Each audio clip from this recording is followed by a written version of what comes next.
Ladies and gentlemen, welcome back. It's once again Thursday, 7 p.m., your favorite time of the week because it's Keepin It Rio time. And for the last 232 episodes, I've brought you absolute fun, enjoyment. I've taught people things. I've had some amazing guests. And today is definitely going to be no different. I am excited. We just met about a minute and a half ago. So longtime friends. And I think we're going to have ourselves a great conversation today because we've already found that we've got things in common. And I think that's the best part about this. So without any hesitation whatsoever, folks, let me welcome tonight's guest, Grace Redman, to the show. Grace, welcome to Keepin It Rio. How are you doing? I'm great, Chuck. Thank you for having me on Keepin It Rio. I love that. Yeah, and it's named after my Rio Blanco roofing. Yeah. So kind of corny, but at the same time, I think it's pretty cool. So I love it. That's all that really matters. If you agree with me, then we're right. And that's all that counts. So I'm down for the cause. I love it. So tell us a little bit about yourself, Grace. Where are you coming at us from tonight? Or today? I guess it's probably a different time where you're at than it is where I'm at. It's dark I'm here. in the San Francisco Bay Area. So it's, early evening for us. And I'm Grace Redman. And I am the owner of Stansbury Staffing and Dare to Achieve. I've been the owner for the last 26 years. And at Stansbury, what we've done is we help clients, staff, talent for their businesses, anything from the mom pop shop like yourself to Fortune 500 companies. And then the coaching side of the business, which is Dare to Achieve, is where we work with high performers to help them elevate to the next level of success. Because typically what got them here isn't going to get them to the next level. And so it's just been an amazing ride. But I think most importantly, I'm a mom and a wife, a sister, a friend. That's for me the most important, piece of my life.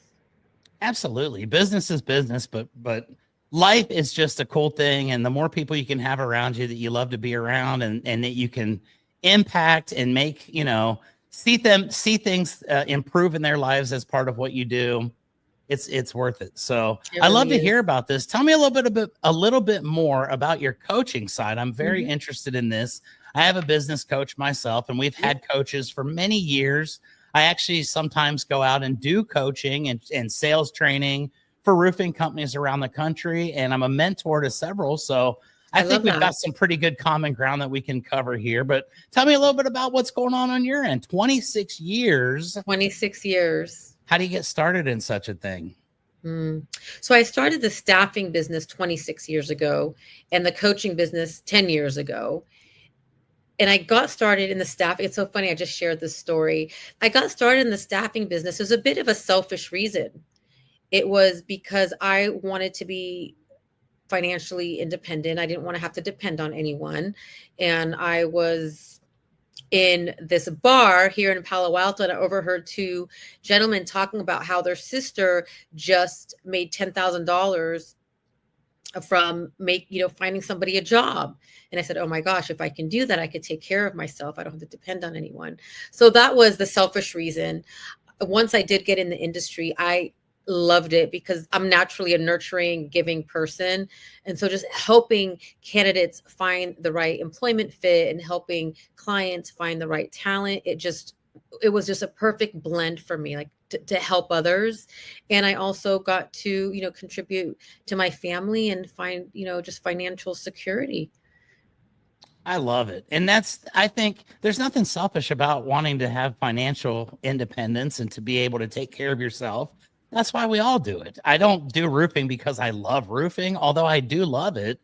It's a good way to pay the bills, And I think that's the most noble cause of them all, being able to go out and take care of people and not have to rely on others to support you it's awesome. So congratulations on that. And thank you. We talk a little bit about how you are helping folks from all different walks of life, all different size companies. Tell me a little bit about how you go about choosing the people that are good fit for you to work with that you can help. I'm sure there are probably some that you've turned down over the years. And what's your ideal client look like? What's the type of company, the type of people that you like to help specifically? I think for me, it's about alignment and it's about an energy. And I like to work with people who have the same values that are, on the staffing side. I would always tell my candidates, like, I'm not going to send you to a company that I wouldn't work for myself. And same, I wouldn't send, a client, a candidate that I wouldn't, have work for me. So it's really, for me, it's about working with good people. And even on the coaching side, it's about working with people that are in alignment.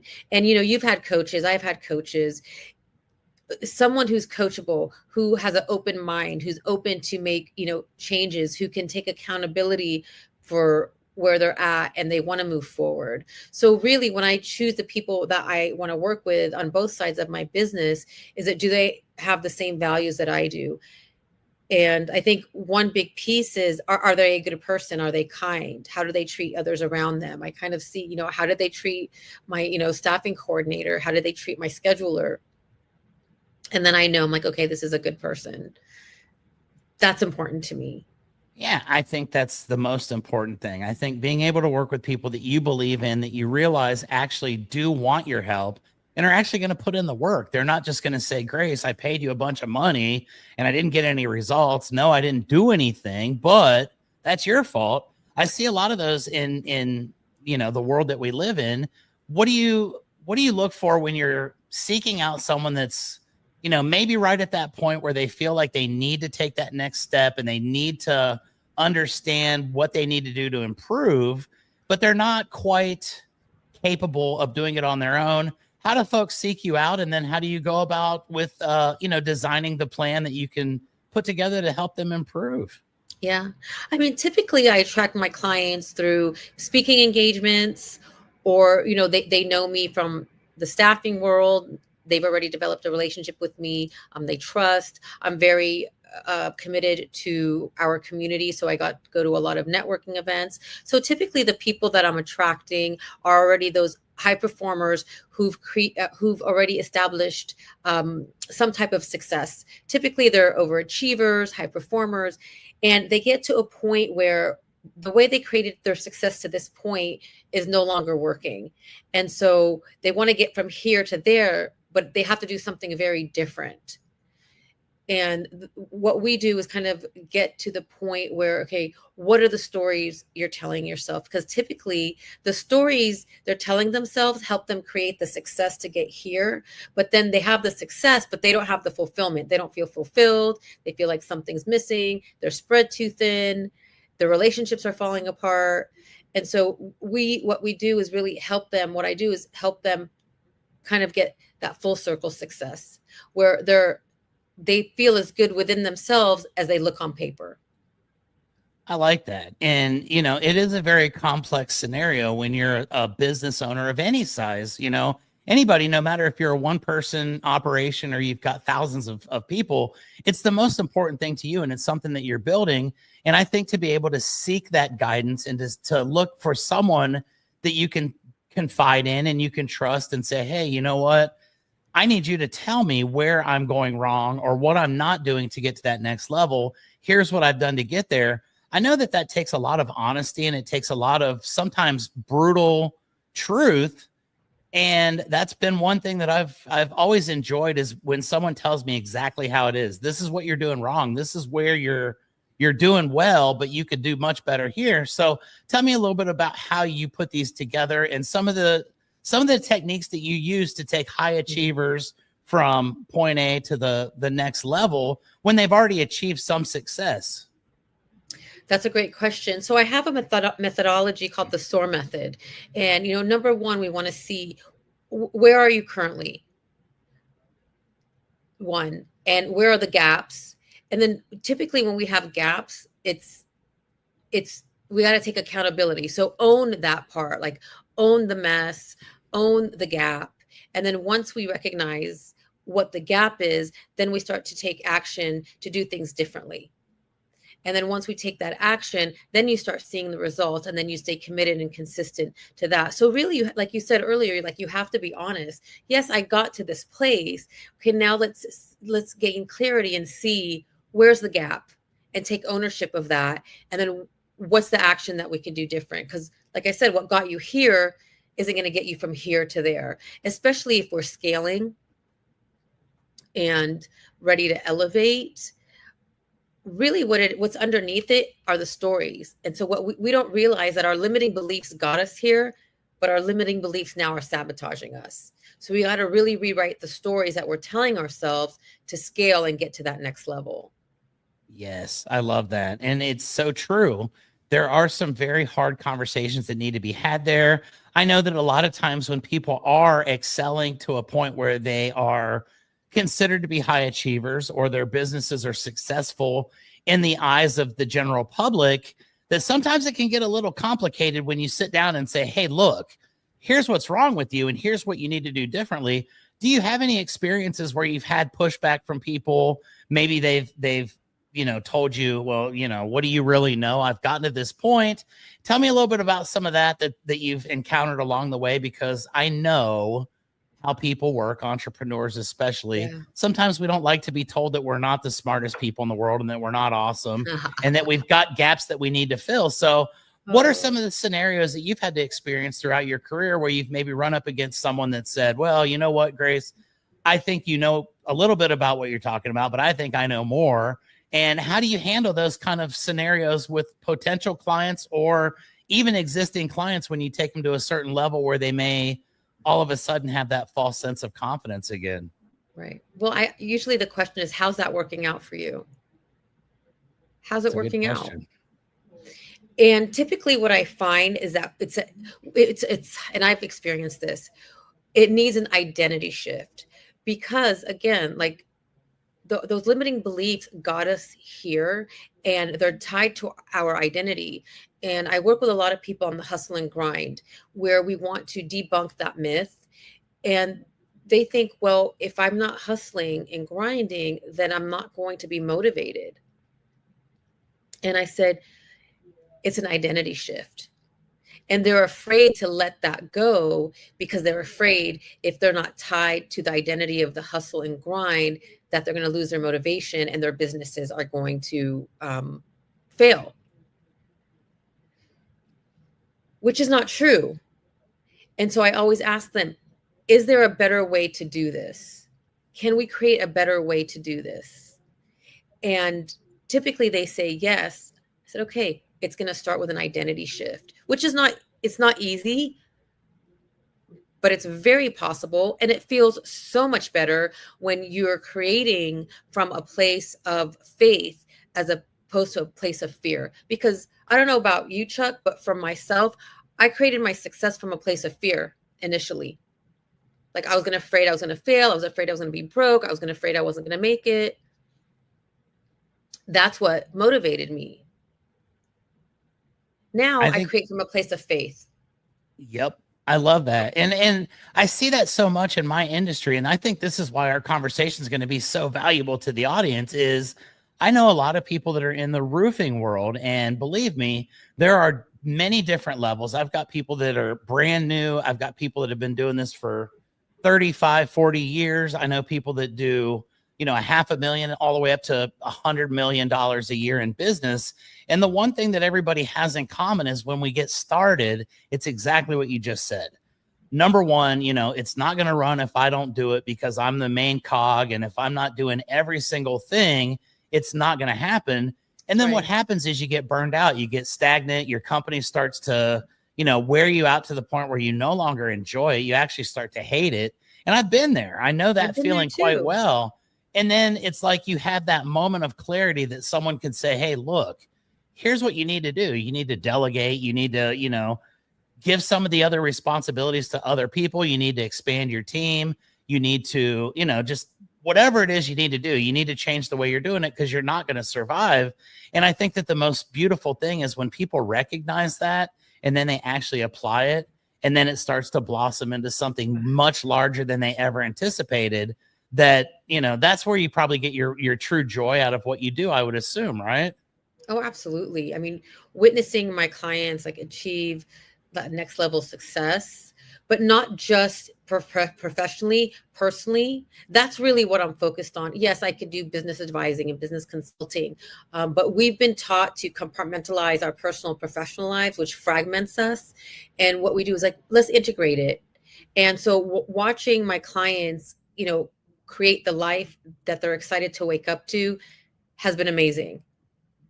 That makes me feel good because I lived in the prison of my own mind for so long. Yes, I was successful. I had all the things. I looked great on paper, but I was exhausted. I felt something was missing inside of myself. My relationships were struggling. So when I learned, like, okay, I'm the problem. I need to make changes. And I understood, like, okay, now I know what limiting beliefs are. And I started to change my stories and I started to feel joy. I'm like, I want everyone to feel this way. I love that. And I agree with you 100% because it's all self-doubt. It's all, oh my gosh, what have I gotten into? The world is going to come to an end. And Right. I'm just stuck in this rat race and I can't move forward. I'm just running in a hamster wheel. Yeah. And I think what you just said really kind of triggers my next question is let's talk a little bit about how that worked out with you to where you got to the point where you made the realization and then you shift and say, well, wait a minute. If I can understand this about myself and I can make these changes myself, I think I can help others and then, turn it into a successful business. So let's go back in the time machine a little bit to, your early days when you start having these problems with limiting beliefs and maybe, get overwhelmed or stressed out or, whatever the feelings were that you had. Tell me a little bit about your beginnings and how you got to that point. To the point of being like overwhelmed. Yeah, overwhelmed. And then we'll talk about the moment of clarity and breakthrough when you realized, oh, like you just said, I am the problem. What's it take leading up to figuring out that you are the problem? You're exhausted and your back's hurting, you have headaches all of the time, you can't catch your breath, you're just, like you said, constantly overwhelmed, spread thin. Then you have fun on the weekends because you go out and drink martinis and that's fun, and that makes you feel good for a minute, and then you're back to the overwhelm. And what I realized was it was my perfectionism. I didn't have a strong sense of self or self-worth, which I didn't know, and I didn't have a connection to myself and to a God of my understanding. And I was, listening to, and I love Grant Cardone and Tony Robbins and all of those 10Xers. As a woman, I was listening to all of, these like, let's go and get it. And there's nothing wrong with that. But I didn't realize that I was tying my worth to my achievement, which meant I was going to constantly be chasing the dragon, and I was never going to be fulfilled or satisfied. I get that. Boy, do I get that. That's awesome. So you come to this realization and you say, all right, I need to do something different because like you said, how's that working for you? It's not working very well. I'm not happy. I'm sad. I look forward to the weekends because it's temporary. And then I wake up the next morning and everything's still kind of a jumbled up mess. So when you have that moment of truth with yourself and you say, okay, Grace, you are not enjoying this. It's driving you crazy. You're stressed out. You're not looking forward to, helping people or doing whatever it is. What's the conversation that you have with yourself? And then we'll talk a little bit about how you were able to break out of that. But what's that conversation like with yourself? Did you have a breakdown moment where it's like, oh my God, I can't do this anymore? Or was it just a little something more subtle where you just were like, maybe I do need to try something different. And it just kind of touched you in a different way. I believe I did have a breakdown moment. I probably have had a few breakdown moments. I still have some breakdown moments here and there. We all do. I remember it was in 2014 and I'm working with one of my coaches, and he would tell me, he goes, oh my God, you're such drama. It's like, because I would come to the call and I said, oh my God, I have to do this and that and the family and the kids. He's like, stop. He's like, you are going to die. So what you need to do is you need to delegate. And I did have a team at that time. However, I needed to start to learn to delegate in my personal life, which that was the first step, was realizing that if I delegated in my personal life, it didn't make me a bad wife or mother. That was the first step. The second step was I ended up meeting this incredible coach. She was a spiritual coach. And she had me at hello. And I'm like, oh, I love this lady. And so then I hired her as well. Working with her, I realized that I had to stop. I didn't realize I was a people pleaser, that I was codependent, and I wasn't setting boundaries. And so that's when the inner work started. So once I started doing the inner work combined with the professional work, so once I focused on my personal life, my professional life started to get better. You see? So I had them split. I didn't realize my personal life was affecting my business. And so that's when I started working on really loving myself. Yep. That's awesome. And I think that that's such a common thing where we don't realize that, like I was running 100 miles an hour and we're building a successful business and everybody's looking at you saying, oh, you're doing a great job, but you feel empty on the inside. And it's like, man, I just don't understand why I don't feel so great about it like everybody around me does. And when you sit down with yourself and you have that moment, or someone says, your drama, and then you start to realize it and you start to, have that inside look at yourself and realize, hey, you know what? Maybe I don't have to do everything. Maybe I don't have to be present for every single thing. I love what you said earlier about, delegating in your personal life doesn't make you a bad mom or a bad wife or a bad friend. And I think that the hardest part for most people is coming to that understanding and then accepting it and actually taking action to change it. Would you agree with me on that? Absolutely. And we have to really get to those beliefs, because 95% of the way we live our life is based on the unconscious, beliefs that we have. And so I had to go back and really unwind that. So the story I was telling myself, if I delegate in my personal life, that made me lazy. That made me not a good mother or a good wife. That was really what I believed. But that was imprinted on me from, childhood. So I had to really understand that, no, I'm a good person no matter what.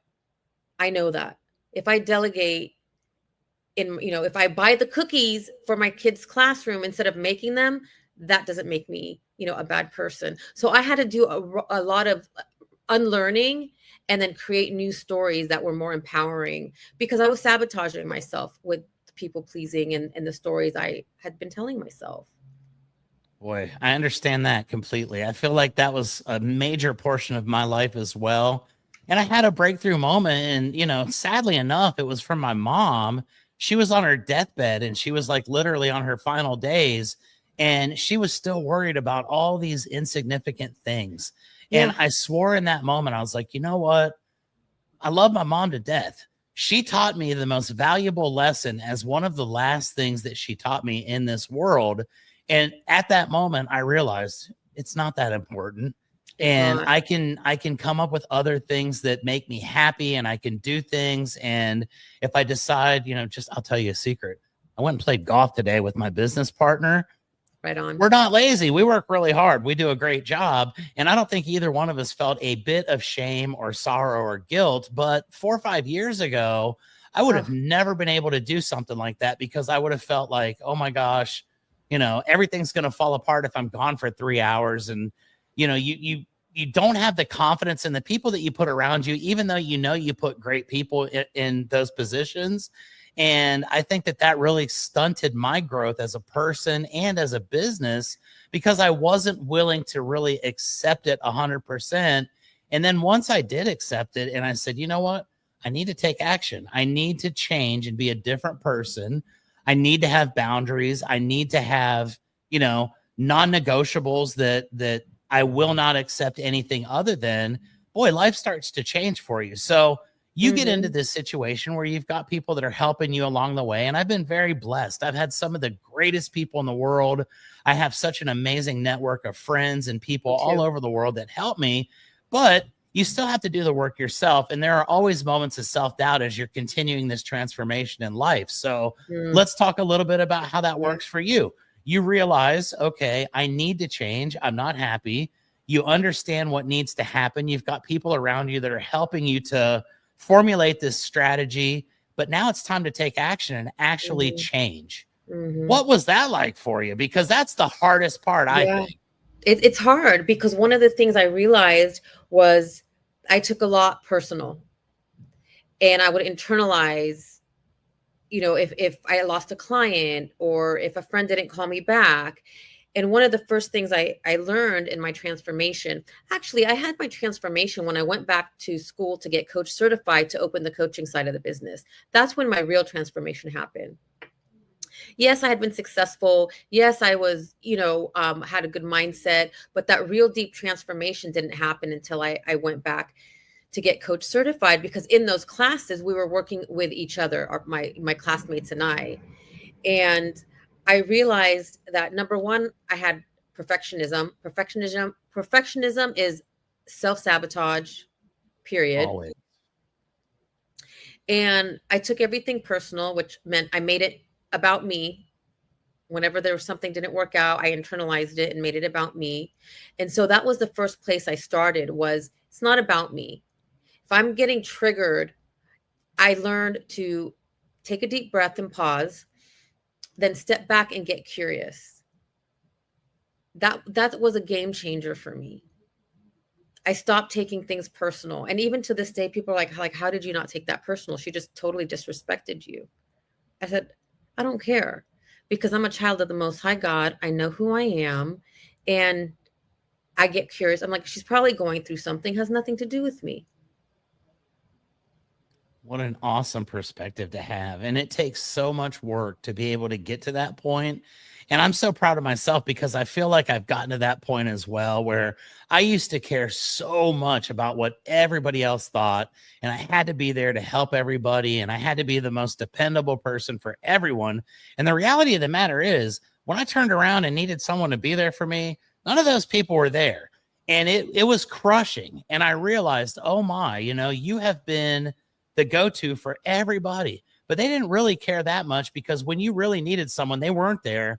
And it helped to, I guess help is the word, to desensitize myself a little bit from some of the relationships that I had, to where now you look at it completely different. And you say, all right, we're here to help each other. Sure, I'll be your friend. I'll be a great person, but I need reciprocation, or I need to understand that this isn't just a one-way street. And once you get to that point in your life, it's like, this is kind of cool. You start getting more and more great people coming into your life. And I've had so many that have just fallen into place, and it's like, wow, if I hadn't taken these steps, I would have never been around these people, because I was a completely different person at that point. So let's talk. Yeah, right. And that's, I think we all go through that transformation. So let's talk a little bit about it. Let's say right now, I'm in desperate need, Grace. I need some help. I don't know what I'm doing with myself, even though I kind of do now. I'm just kind of role playing with you here. Yeah, let's do it. You're my coach, right? And you've gone through this process in life to where you've transformed yourself. And now you realize, hey, I want to help other people. So tell me a little bit about when you first get into this. And this is one of my favorite things to ask people. I've had so many people from different types of professions that go into this, and it's always the same question, but the answers are always amazing. So you get into this and you start coaching people and you start finding clients. And obviously that's probably a little bit of a gradual process. You don't just get a whole book of clients right off the bat. But tell me a little bit about that first experience you had with a new client, someone that you were working with, where all of a sudden it just hit you like a ton of bricks. That person just got it. And you saw a complete transformation based on your assistance and your help with them. Tell me a little bit about that feeling, because I know that is so awesome. It really is. I can see the difference from when they walk. I do see some people in person, and I love that. I can see the difference from the first day they walk in, where they're like tight and their jaw is tight and they're just, you could tell like they're stressed. Then as we start going through the process and they start coming back, I see them, they're more relaxed. You could just see the difference in their face and body. And that to me is the biggest reward, because most of us are working from survival. Like most of us are so stressed that we stay in a fight or flight response. So one of the first things I do, and I don't think my clients even realize this, is I make an effort to move them from the fight or flight response to more of a relaxed place, over the weeks that we work together initially. And so once I see them go from that like tight body, their shoulders up, once they walk in and I see them relaxed, that is the best feeling in the world, because I know what it feels to live in that fight or flight response. And we don't even realize it. I know we don't, until something hits you and you're like, wow, I've been like that for a long time. And someone comes into your life and shows you that there's a different way. And you're that person for a lot of different people. And I think there's a lot of responsibility to that. But I also think it's probably one of the most joyful things that you could do in life is knowing I made a difference with multiple people. I helped these people who were struggling, and who knows what would have happened had they not, met you or come to your coaching, had your assistance with life in general. A lot of these guys and ladies may not have made it at all. They may have just completely imploded, and that would have been the end. So you literally are saving lives when you really put that into perspective. And to me, I think that's the coolest thing about coaching. I think that's the part that every one of us really loves, is when you see that you've made a difference for someone and you can understand, hey, you know what? That person's going to take a nugget from what I taught them, and they're going to teach it to someone else. And all of a sudden your teachings are reaching who knows how many people, hundreds, thousands, millions at some point, And I think that that's the most awesome part about doing it. I'm sure that that's probably your favorite part as well. I can tell by just the expression on your face right now. I never thought about it that way. You're right. Like we are each, I always say we're each the mustard seed. And I coach a lot of entrepreneurs, and they're like, Grace, like I'm doing this, social media, I'm not getting any traction, or I'm making these calls, I'm not getting any traction. I said, don't worry about it, because put the information out there, because you never know who's listening, who's watching. You're planting a seed and you don't even know it. And I feel so blessed and so grateful that, even in my staffing business, like we connect with so many people on a daily basis. I mean, thousands of people over 26 years. You never know what your words, even if you don't have a business, just as a human out in the world, you never know what that smile, what that kind word did for the person. And so check yourself as well. Anyone watching, I'm sure that we've planted so many seeds that have helped others without even realizing it. Yeah. And I think that's so awesome. And there's nothing that I enjoy better. Like I said, I'm a simple person. I have a roofing business. I'm not a doctor. I'm not going to be operating on brains or flying to the moon or anything. But one of the coolest things is when I get a random phone call or a text from someone, maybe a younger person, or even someone that I would consider a peer, and they ask me a question, or they say, hey, you know what? I saw your post that you got up and went to the gym this morning, and it motivated me to get up and go to the gym. And I just wanted to thank you. And it's crazy because you don't think of roofing as a community per se. You probably just think, it's a bunch of guys that go out and nail roofs onto houses. But we have some of the most amazing people in my industry. People that have, that have suffered from the lowest of the lows, addiction, jail, financial ruins, businesses falling apart, infidelity, you name it. And then you see these people transform into actual leaders of a major community like we have. And you can't help but just say, wow, you know what? That's someone that I admire. That's someone that I can completely appreciate. And I try to learn from as many people as I can. Because like you said, it doesn't take much. The guy at the gas station earlier is like, man, I appreciate your energy. I was having a bad day and I feel good. And it's like, I feel good now too. Even though I felt good going in, now I feel a little bit better. And that impact that you have on people, sometimes it never comes back to you. But when it does, you get some of your clients that come back and say, Grace, I broke through. I'm on to the next level now. I want to thank you for it. That's got to be the most amazing thing. And I'm sure that when you started this, that probably wasn't your main purpose, but as you continue to grow with it, you realize that's what this is really all about, right? It really is what it's all about. And so as a young girl, I'm getting emotional. That's what Keepin It Rio is all about. Right. And I keep it real. When when I was a young girl, my goal for life is I just wanted to help one person. And it's been just an incredible gift from God to have been able to and continue to, help people. Like my business coaches, we talk about the bottom line, of course, like I'm in business. And I tell them, look, 90% of what I do every day is free. I'll let the 10% cover me. And they're like, well, you have to get better with your time. And I said, don't worry. This is how I like to serve. And because I'm serving and I'm being a good servant leader, the bottom line will come. That's So how it I've works. always been about service. Of course, I love money because money to me equates freedom, and money to me means I can help, my kids, my family, my whoever needs help.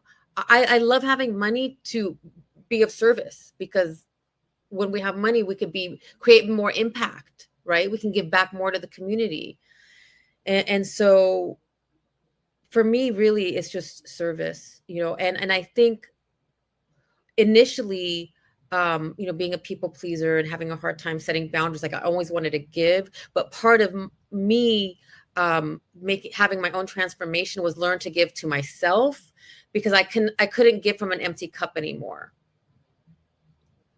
Yep. I totally understand that as well. I've been there, and I've actually had people tell me that you can't pour from an empty cup no matter how hard Right. you try. Once the Right. wells run dry, you're basically done, and you're just kind of coasting by, or just barely skating by in life. And That's I think right. that's a horrible place to be, but there's always the opportunity to improve yourself and to find ways to get to that next point.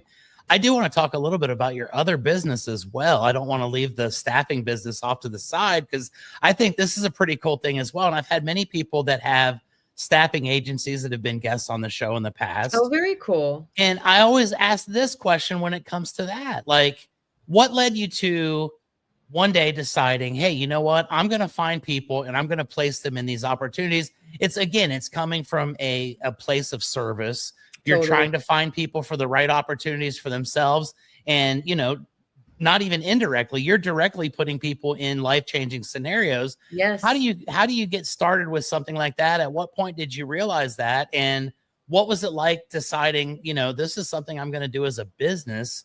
Because again, you can't just go outside and say, hey, everybody, I'm going to place y'all in the greatest jobs you could ever get. Yeah. And, millions of people don't flock to you immediately. So tell me a little bit about the early days there and some of the struggles you might have had to go through before you got that going. And then again, I'm going to ask you about, when you have those people that come back to you after the fact and thank you for putting them in a life-changing Yeah. opportunity. I am so blessed, so blessed. I feel so grateful for the opportunity that I've had the last 26 years in, my staffing business, because I had the opportunity to work with incredible organizations, incredible people. And in the early years, I was grateful because I started during the .com, you know, era, which there was a plethora of opportunity. But it took a lot of hard work. Like, it's still hard work. You're basically pounding the pavement. You're making, 100 calls. I wouldn't leave the office on Friday until I made 100 phone calls. At that time it was the phone. But when I connected with someone and I found them the right position, because that's their livelihood. Like, that's how people live, like through their jobs and their careers.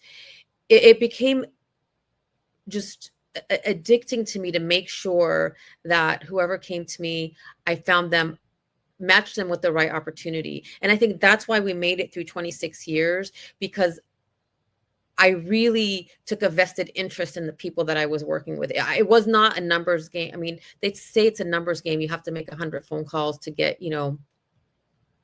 one close. But for me, it wasn't a numbers game. It was about, I really wanted to help and make sure that I got the right fit for both the client and the candidate. And I think that's why we were successful, because I made it personal. I That's made it exactly it. personal. Yep. I love that, because you're so right. In a lot of cases, people just get kind of filtered through, and it never feels like their best interest is really at heart. And I understand that, like there are so many ways now to find employment. There are so many websites you can go to, which are so impersonal. And you basically, I'd go call 5, 6 people. Hey, we're selling roofs. You want to come join my roofing company? And then when you meet them in person, you realize maybe this isn't the best opportunity for this person. I want to make sure that everybody that I bring into my organization can thrive and can be successful and can have the opportunity to change their lifestyle. And a great opportunity for me to do that was just a few years ago. I hired a guy for my company, and he came in, and just immediately I felt this energy.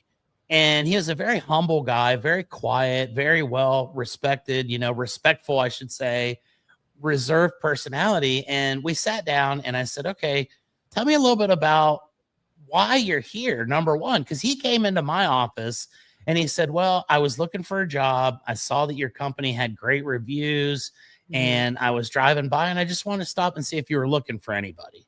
And I said, well, I'm not just looking for anybody, but I'm looking for somebody that I can help transform their life. And I said, sit down with me and let's talk. After about 30 minutes, I realized that it wasn't monetary in any way. It was about, I want my kids to be proud. I want to not be a laborer anymore. I want to transition into a different type of work to where I can, make my children proud. That was really the main focus. Yes. We never once talked about dollars or cents. We never talked about benefits. We never talked about anything other than that. And I said, you know what? I think you're a perfect fit because I want to help you get to where you're going. I want your children to be proud of you, even though I know they are. It's another one of those cases of self-doubt or, limiting beliefs where you don't think that you're as good as you could be, and you feel a little bit of guilt or shame about it. So I brought this guy on. He's been with me for almost 4 years now and has just blossomed into a totally different person. And to me, that is the coolest thing that I've ever done in my entire career. I've helped a lot of people that have started their own businesses after they've worked with me. Those haven't even been nearly as fulfilling as this one guy, because he just believed in me 100%. And I said, you know what? I believe in you. And I'm going to do whatever I can. And every time we would meet and we would work, I would say things like, how much would you charge for this job? He'd give me a number and I'd say, no, you know that you're worth more than that. Amen. And you could start to see the confidence start to build. And then I'll never forget the very first time when we were outside and I said, okay, you can go in there and you can close this deal, or do you want me to go with you? And I kind of made it seem like, if I go with you, it's not going to be as good. And he said, no, I can do it. Went in, he was in there for about 15 minutes. And I know that it was extremely uncomfortable just based on the personality, but he came out with a huge smile on his face, a signed deal. And it's been a complete transformation ever since that.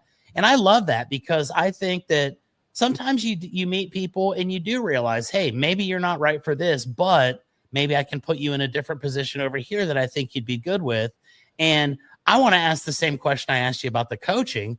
Tell me a story about somebody that you've placed somewhere in your career with your staffing agency that has come back to you maybe months, years, decades after the fact and said, Grace, because of you, I have a completely different life than I ever thought possible. And I couldn't be more happy. And I cannot be so, more thankful for the fact that I got to meet you and that you cared that much about me. So I know you got at least one of those. You probably got hundreds, but tell me about one that stands out to you.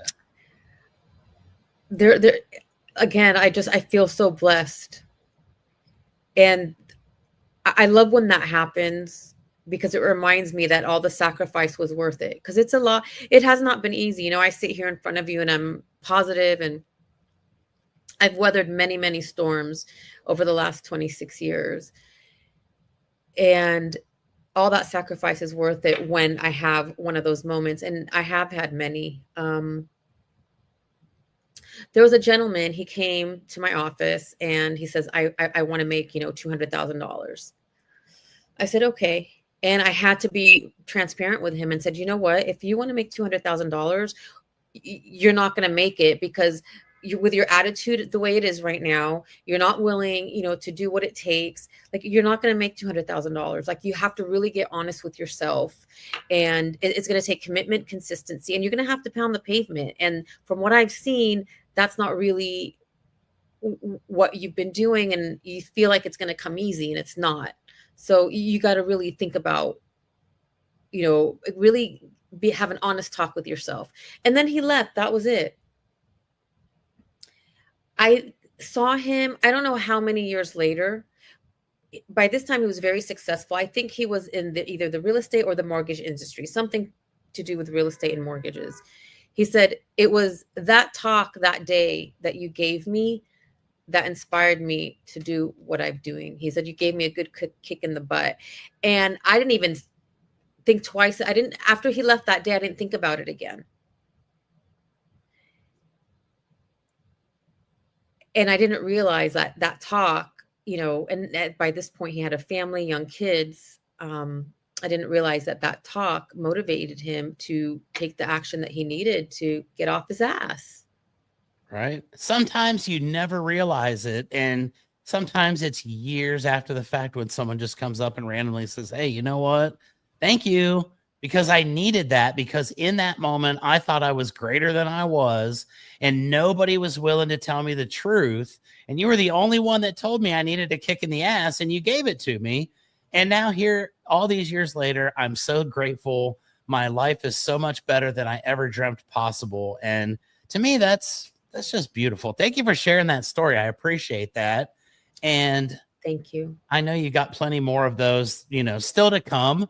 You're still young. You still got plenty of time to go. So let's talk a little bit about the future. We've talked a little bit about the past, how you got to where you are, some of the folks that you've helped along the way. Let's talk about the future.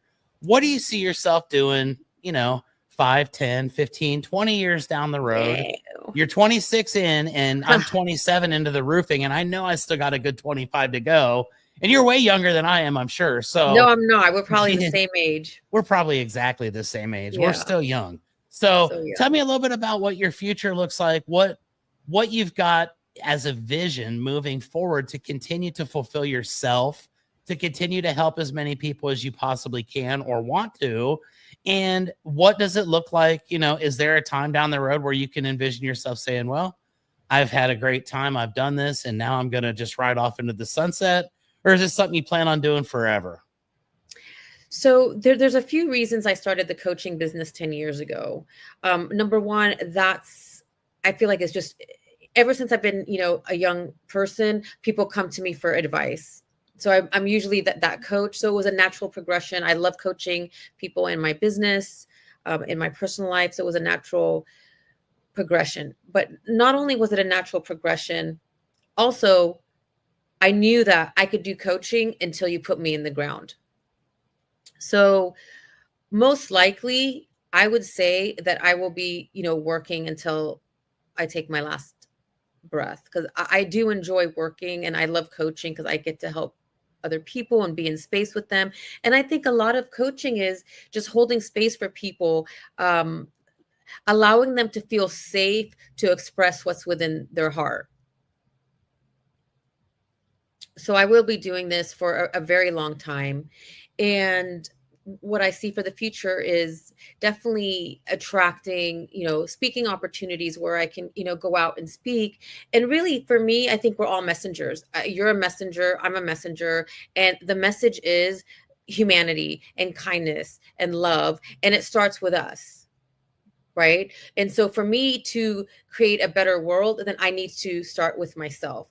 And that's what we are. And so the next 5, 10, 15 years, I will be out there working with others to, spread the message that the work begins with us. We need to connect to ourselves and a power greater than us. And that is my why. And of course, my family.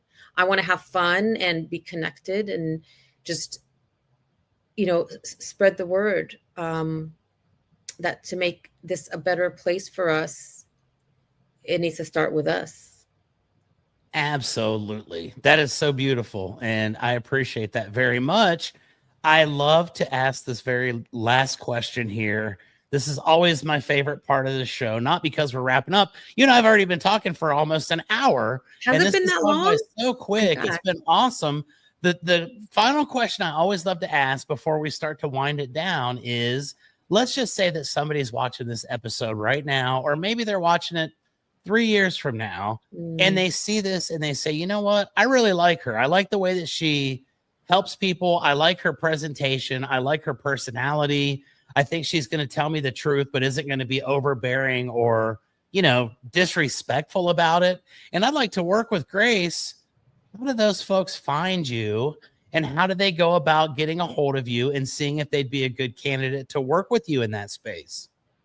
Well, you can find me at www.graceredman.com, and Redman is spelled Redman, and also just Grace Redman. Google. I'm on LinkedIn, Instagram, Facebook.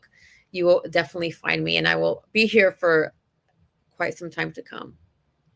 That is awesome. Before we wind things up, Grace, I'd like to thank you so much for your time this evening. This has been great. I love doing the podcast because I meet people. We haven't even known each other an hour yet, and we've just had a 51-minute conversation. It's been so great, and I can't thank you enough for taking the time to talk to a roofer from San Antonio on his podcast. I love it. That is just one of the coolest things that ever happens for me. And now you're stuck with me. I'm going to follow you too. And we're going to be friends forever. So yes, we are. Be ready for that. I can't wait. Anything that you would like to impart upon our audience before we give recognition to the people that we need to give recognition to and wind this thing down? You know what? If you have a dream in your heart and, you know, you've been thinking about creating a business or, you know, doing something out of the box, I want to give you permission to do it. Because if it's in your heart, it's because it's meant to happen. Just do it. Just do it. That is a slogan that's made bazillions of dollars. That's right. But it's a very basic thing, and it is so true. There's not going to be, you know, you'll never get tomorrow or yesterday back, and tomorrow's never guaranteed. So I've done some crazy things in my life. I've relocated multiple times across country. One thing I didn't tell you about this roofing company, when we bought this, it was out of business, and I had never been to San Antonio before in my life. Oh my God. So I literally no decided one day to move here to resurrect a roofing company that was out of business without knowing a human being within probably 500 miles of where I was at. And that's a lot amazing. Of fun. That's amazing. I did that in North Carolina too. Before I did this, I went to Charlotte one time and just moved there, and I opened a company up with a guy, and I didn't even know the dude until we met at the front door. Wow. But it was because I felt like it was something that I would regret if I didn't do it. And that's one thing I've always been able to really put into perspective is do it, because if you don't do it, you're going to feel terrible later on. So I appreciate that perspective. And I love the way that you present this to the world. You're a great person, I can tell. And thank you. Like I said, one day I'm gonna give you a call and say, Grace, you know what? You better. You changed my life. I'm gonna hit you up. I'm gonna hit you up, Chuck. Absolutely. I know you have a podcast, so if you're ever looking for a guest, I'm just saying. Absolutely. I know a guy. But yeah. This has been so much fun. I appreciate you so much. I'm going to put this out to the world.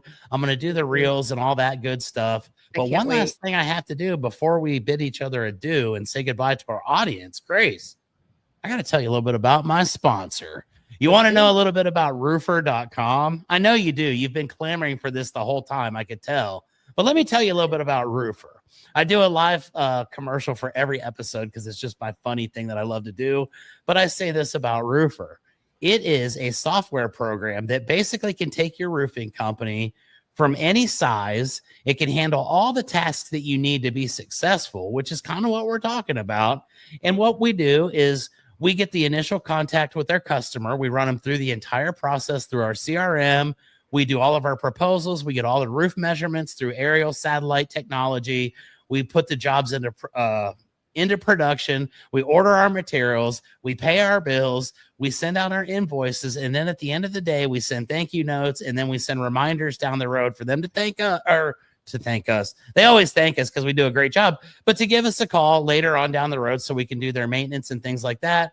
And just to check in. And Roofer has been my sponsor now for 3 full years. I've been a loyal user for 7 years with them now. Super group of people. I love everybody at Roofer, and I thank them for making this possible, because they helped my roofing company out in ways that I could not even explain and I didn't even realize were possible. So thank you to Roofer.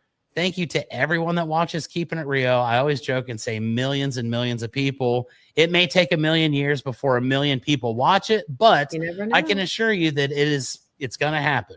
I'm taking Joe Rogan down one day down the road, and I'm going to be the #1 podcast in the world. So until then, I thank everybody for their support along the way. And like I said, this is so much fun. I always enjoy meeting new people. And if nobody watches it, you and I just had a great conversation, and that means more to me than anything. So me too, it's 100% value, and there's zero negativity. So Grace, thank you. And thank everybody. Until next week on Thursday, we will see you guys again next week. And I end every episode with the corniest thing. Before I say that, I will ask you, Grace, stick around after I cut this final commercial for the sponsor, and we'll just finalize our conversation. But until next week, ladies and gentlemen, y'all know my corny tagline is so simple. Keep on keeping it Rio. We will see you guys next week. Have a wonderful rest of the evening, y'all. We're Roofer. We know that managing a roofing business can be chaotic, so we created a single platform with all the tools you need to easily run your roofing business. Stop switching between multiple different softwares and experience streamlined operations from lead to payment in hours instead of days. Visit roofr.com to get started for free.